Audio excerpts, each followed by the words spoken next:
Do you think there are any like moral questions about this, using human brain tissue to do tasks for us? And this is incredible, right? It just made you start to go crazy with ideas, right? Hey, everybody, my name's Ross, And I'm fitted. and we are two humans. Today, we're talking about two real scientific papers that have come out recently that sound like science fiction.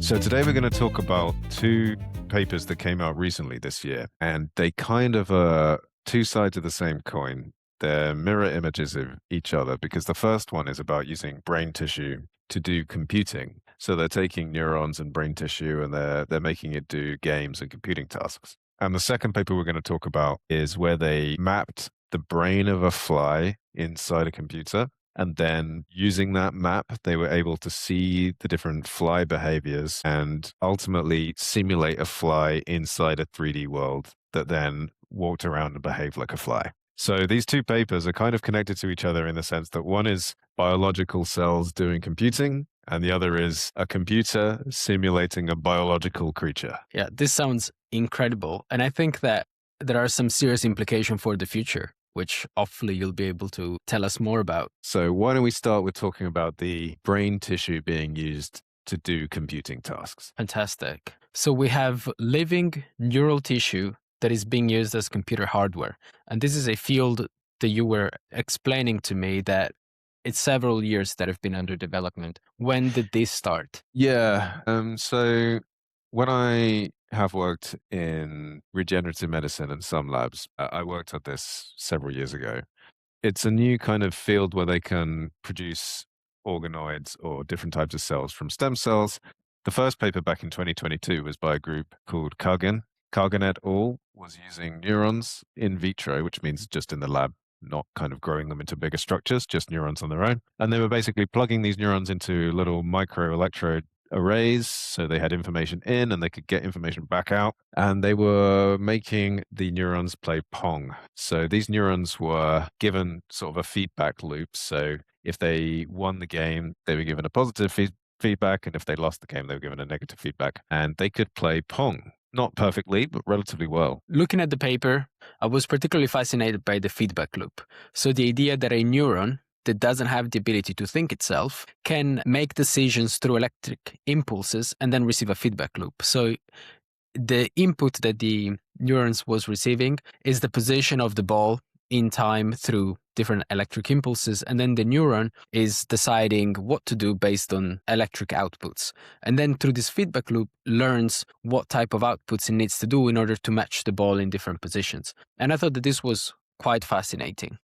Yeah, that's essentially it, exactly that. And they used human and mouse neurons for this, and they found that both were able to learn to play Pong in about 5 minutes, or they were beginning to learn how to play the game. So the reason this one is kind of interesting is because you can think of Pong as kind of a really basic world that these neurons are living in, right? They're being embodied in a system where they have to do a task, and they were able to learn how to do that. So that was kind of the slightly older paper from about 4 years ago. And then in 2023, they had another paper by a group called Kai et al., where they invented this thing called brain-aware, which is where they were using organoids to do computing. Organoids are something that are used quite a lot these days because we take cells in culture, and instead of having individual cells separate from each other, they kind of come together into bigger structures. And they usually have a few different types of cells inside the structure. They form similar structures in miniature to what you'd get in a real organ. And they're a little bit more complex, and they can do basic things that an organ would do. And they're used in things like, in my line of work in cancer research, we use them as a kind of a halfway between, can a cancer therapy kill cells on their own versus can a cancer therapy kill cells inside a patient or inside of a tumor. We would maybe test it on an organoid first, right? Because it's bigger than just a cell on its own, and it's got more structure, and it's harder to get inside it. But it's one step below an actual tumor. So in this paper, they were using organoids as computational devices. They were using them to, again, plugged into an electrode array. They were giving it signals. The organoid was doing some kind of computation, and they were receiving signals out. The output they could interpret as speech recognition. It could recognize different syllables from an And this input. is incredible, right? Because this is not a being, but it's just a group of cells that Yeah, are being nourished and powered by oxygen and glucose. yeah, Yeah. And they're just in vitro, right? In a. exactly. So these cells are literally sitting there in a dish with electrodes plugged around them, and they're able to compute tasks. And Mhm. organoids are still pretty small. They're still microscopic. So you can see big ones with the naked eye, but they're still tiny. And they're not like big chunks of brain matter, to make that clear. They're still hundreds to maybe a few thousand cells, but they will have more complex structures inside them. The ones in this paper were starting to make folds like a brain kind of structure would do. And yeah, they were using them essentially as processing chips to process complicated information and get an output back. And then that leads us on to what the most recent paper was in 2026, where they were able to use the organoids again, similar to the paper from 2023. These guys were doing learning and goal-directed learning in the organoids. So what that means is that they had a feedback loop. They had a task that required constant maintenance where they were trying to get it to balance a pole upright that would fall over if it became unbalanced. And they gave the organoids this task based on, again, a microarray of electro stimulations into the organoid.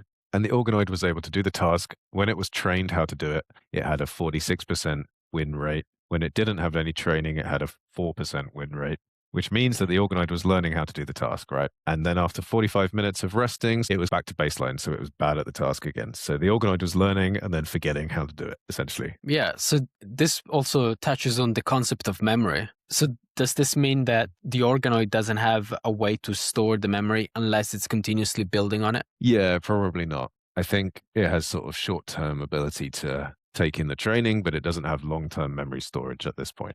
But Mhm. you know, there could be a way that you put that into these systems. So, sort of the showstopper thing that many people who were listening to this might have seen online was that they then did a demo of this kind of system where they got the organoids or the neurons to play Doom, the Mhm. classic. And this wasn't published in a scientific paper, by the way. This was just a demo from a company, but still, it's something that got people's attention. So, let's maybe talk about the implications for this, right? Because the fact that they're using neuronal tissue to do computing, firstly, it's pretty amazing and it's an alternative to traditional hardware for doing computing. If we want to talk about AI a little bit, the fact that we can do computing in biological tissue and systems rather than in hardware systems that we're used to maybe is useful to sort of simulate the way we think better. And then thirdly, do you think there are any like moral questions about this using human brain tissue to do tasks for us in this way?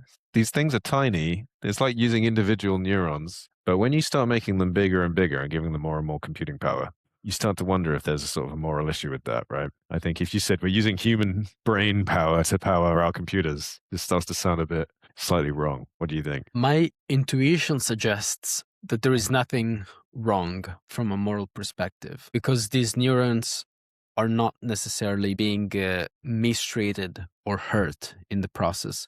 And at the same time, they're being kept alive and nourished by the system that has oxygen and glucose, etc. But perhaps I might be wrong. I think perhaps a question is, where do the neurons come from?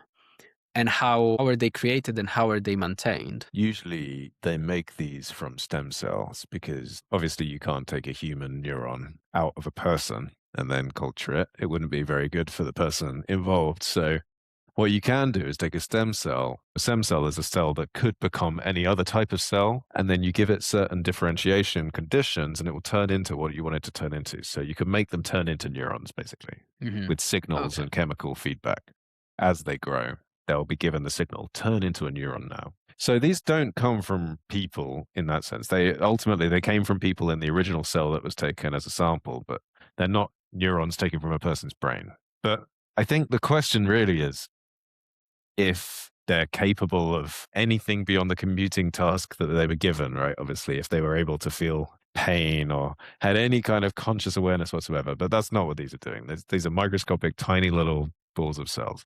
I'm just thinking that if we took this a step further and made big computing hardware out of this kind of system, which is kind of what the papers were suggesting. They were saying that, if data centers and these huge labs that make AI now are bad for the environment, consuming so much electricity, and these systems are living cells, right?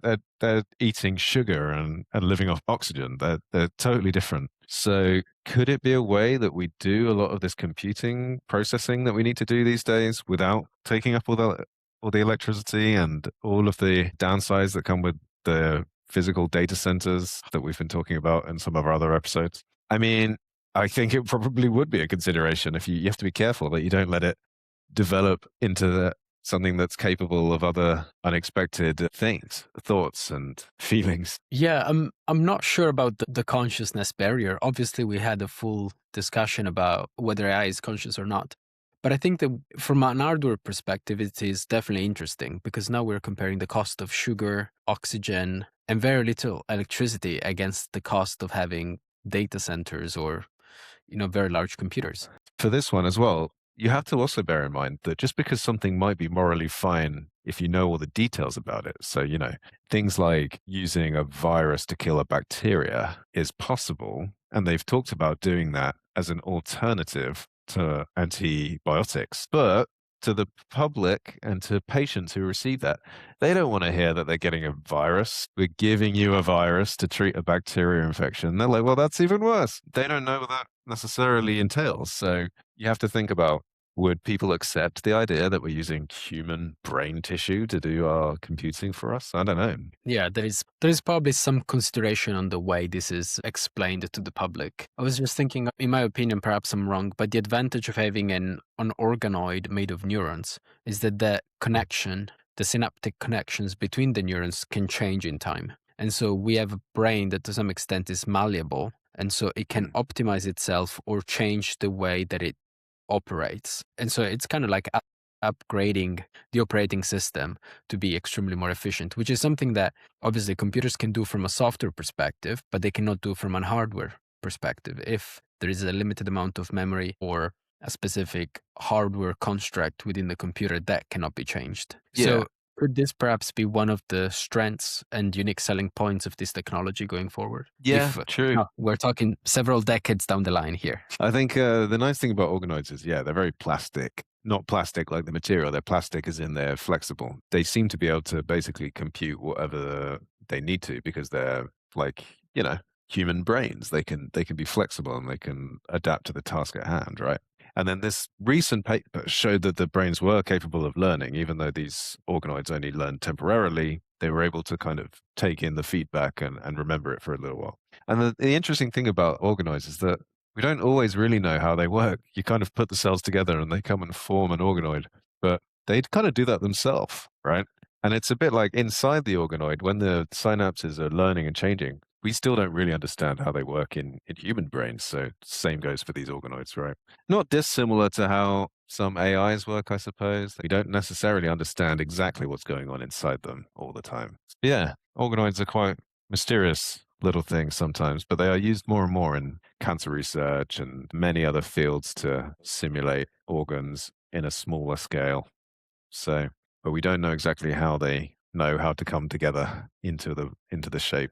That kind of leads us on nicely to our next paper that came out recently that we wanted to talk about. So these guys are trying to understand what's happening inside a brain. They took a brain of a fly in extreme detail. They mapped all of the different synapses and neurons and synaptic connections inside the fly. And in a fly that is around 140,000 neurons in this recent paper, and that equals around 50 million connections of synapses inside the simulation.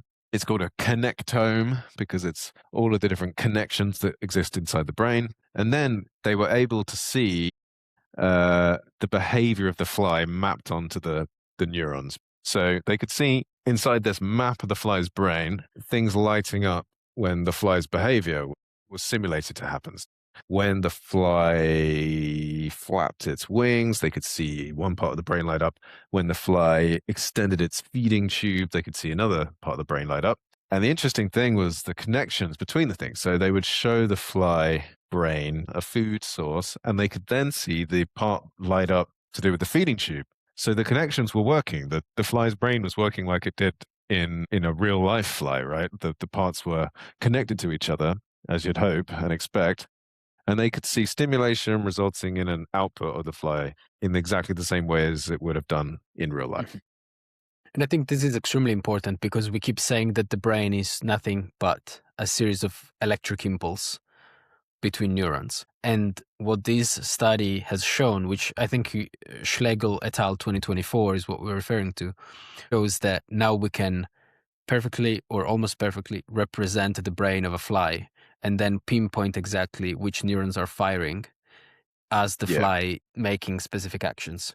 Yeah, they had the Schlegel et al. Where they mapped the whole fly, and then they had another one called Xu et al., also from 2024, where they did processing inside the map, as I mentioned, where, for example, they could see the ones to do with the fly cleaning its antenna or tasting and extending its feeding tube. And predict what should happen, and they could see it happen inside the map. So show it this, it would do that. Show it a big dark shadow above it, as if it's about to be slapped, it will try and fly out of the way, like the bits in it, its wing neurons would activate. So it was working the same way as a brain would have worked in real life. And then the real showstopper bit for this paper that came out this year in 2026, there was a company called Eon Systems that put this inside a little fly inside a 3D world, and they could watch the fly moving around, searching for food. When it found food, it would put its feeding tube out. It would fly away when it saw something threatening, and it was literally like a little fly embodied in a simulated environment. And this went viral. It was on Reddit. It looked really sci-fi and interesting. The thing about this, though, is that I think this might be more of a gimmicky demo than it is anything more than the other papers. Because the other paper was already showing that this input led to that output. And all they're really doing is animating it, right? We know that the fly neurons for walking around are kind of on, and then it will, when it sees sugar, these neurons turn on. All of that was already in the previous paper. So all they're really doing is kind of giving it an animated, shiny surface that we can see with our own eyes rather than described in a paper, you know? Yeah, from a scientific perspective, probably there's not much progress being made just by displaying this video. But I think from a promotion or from just teaching to the general public what the research involves, I think it's actually very powerful. I did enjoy looking the video. And this field and these papers that we've looked at are extremely interesting because now it means that we can take the brain, in this case of a fly, but perhaps in a few years will be more complex animals. We can put it into a computer and then we can simulate the types of inputs that can go into the brain. So we can simulate lights, noises, odors, and perhaps other forms of inputs, and then look exactly which parts of the brain light up. And so we can, to some extent, predict or deduct how the fly would behave in specific situations. And to me, this sounds extremely interesting because obviously the fly has a very limited brain, but it sounds like it's almost as simple as a computer. An input comes in and an output comes out. Yeah. Well, firstly, this links straight to our episode we did a few weeks ago about can computers be conscious, right? And surely this means that they can. We just need to change the architecture a little bit, right? We just need to simulate real life conscious creatures inside a computer instead of making them as we do traditionally. We just need to simulate something that's already conscious. That is a good point. I was going to say that I don't think flies are one of the animals that we would consider to be conscious. So perhaps we would need to reach a significantly higher level of modeling, perhaps with the animals that we might consider to be across the line of consciousness, perhaps dogs or other animals. You know what we're going to say next, right? How long is it until we do this to humans? How long is it until we get 2 humans simulated inside a PC? This is the real question I think people started to ask when they saw this fly video. Because we're in the realms of conjecture and, projection now, but if they can do it to a fly, obviously it's exponentially more complex, but one day they'll be able to do this to a human being, right? Mm-hmm. If you could embody a human being inside a computer, is this not proving the simulation theory almost? If this is possible to do, then surely this is going to happen at some point. And that means, what does that say about embodied software, humanoid robots, could we actually put humanoid brains inside them? What does it mean if you're a organic human and they put your brain into a PC, they could copy you into a PC format? This is all a little bit silly maybe, but what do you think about all of these questions that come out of this research? It just made you start to go crazy with ideas, right? Yeah, I mean, obviously, putting a human brain into this type of simulation would be extremely challenging. We were talking about the 50 million synaptic connections that a fly has. For humans, it's significantly larger because we have a lot Yeah, more neurons. you could say that But again. with a computer powerful enough, there is nothing that prevents us from doing that. What I think is interesting, and perhaps I'm going a little bit on the off topic here, but I think that this assimilation of the fly's brain is a condition that is necessary, non sufficient, to prove that we live in a simulation. If this was impossible to be done, if this simulation was impossible to recreate, then this could perhaps be an argument in favor of the fact that we don't live in a simulation. But the fact that this has been done, it puts us a step closer towards proving that we live in a simulation. Yeah. Again, this theory could be disproven later, and it doesn't really matter to know whether or not we live in a simulation. But arguably, I think that this could go in the list of evidence towards this argument. Yeah, I think we should pick this up for maybe next week's episode because honestly, so many things I want to say about whether we live in a simulation or not. And honestly, I think we probably do.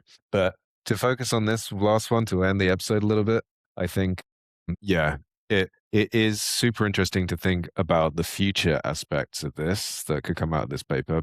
For today, realistically, it means firstly that we can study behavior and we can learn a lot more about brains. In fact, both of those papers mean that we can do those things. Mm-hmm. The crossover between biological brains and hardware and software is kind of merging and becoming a bit of a gray area. You could think about things like Neuralink and brain computer interfaces and what these papers mean for that. These are two super fascinating papers that came out, and I think it raises some really interesting questions about where computers begin and brains end. Yeah, I agree. I think when you started the episode, you said two sides of the same coin. I perfectly agree with the analogy because the first paper showed us that we can hard code computational tasks into biological cells. And then we've also shown that we can use computers to model exactly biological behaviors. So these two fields are becoming closer and closer. And with the power of AI, potentially this process will be sped up and we'll be able to exactly get to a new field of study where perhaps we study how the two things can be done at the same time. Yeah. For the next one, we can talk about a new paper that came out recently as well, where they're using AI to generate actual new biological sequences. So DNA sequences for genes and viruses, which is just next level crazy to me as somebody who studies this kind of thing day to day, that we can just generate them soon using an AI. But we'll do another one on that again later on, I think, because it deserves its own episode. I think for today, we can share the links to the two papers if people want to check them out and the more sort of fun demos that went along with them. And if you guys like this segment, we can keep doing deep dives into scientific publications and breaking down what they mean. We'd love to hear your feedback on this episode if there's the kind of thing that you like. Yeah.